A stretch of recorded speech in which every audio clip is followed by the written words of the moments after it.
Olá, bem-vindo a Gabaritando. Nessa aula, vamos resolver uma questão do CESP que trata da nacionalidade. Então, vamos à questão? Julgue o item a seguir.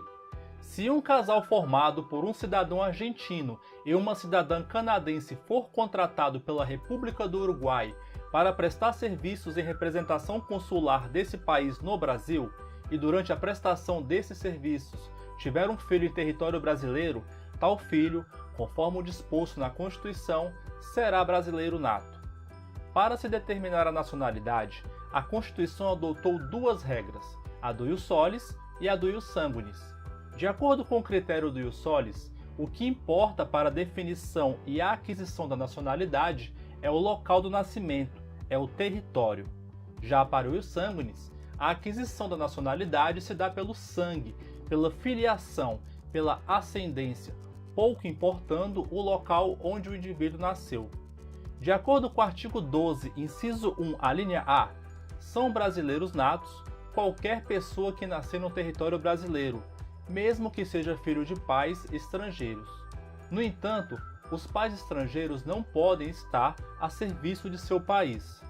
Nota-se que esse dispositivo impõe uma condicionante, isto é, se os pais estrangeiros estiverem aqui no Brasil a serviço de seu país de origem, o filho nascido desse casal em território nacional não será considerado brasileiro nato. Desse modo, segundo o critério previsto no artigo 12, inciso 1, a linha A da Constituição, e considerando que o cidadão argentino e a cidadã canadense não estão a serviço dos seus países de origem aqui no Brasil, mas sim de um terceiro país ou Uruguai, o filho desse casal será considerado brasileiro nato. Portanto, questão correta. Julgue o seguinte item.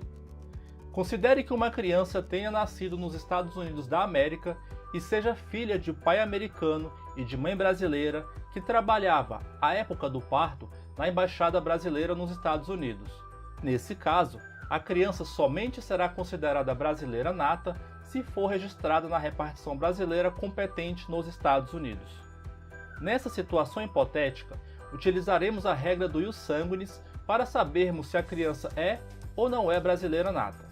Nos termos do artigo 12, inciso 1, a linha B, são brasileiros natos os que, mesmo tendo nascido em outro país, sejam filhos de pai brasileiro ou de mãe brasileira e desde que qualquer deles, o pai, a mãe ou os dois, esteja a serviço do Brasil.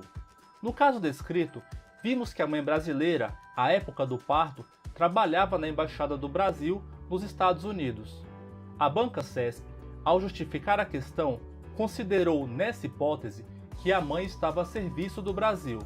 Nesse contexto, de acordo com o artigo 12, inciso 1, a linha B da Constituição, a criança será considerada brasileira nata, mesmo tendo nascido em outro país e independentemente de registro na repartição brasileira competente. Portanto, questão errada. Bom, e com essa questão eu chego ao fim de mais uma aula. Um forte abraço e até o próximo vídeo.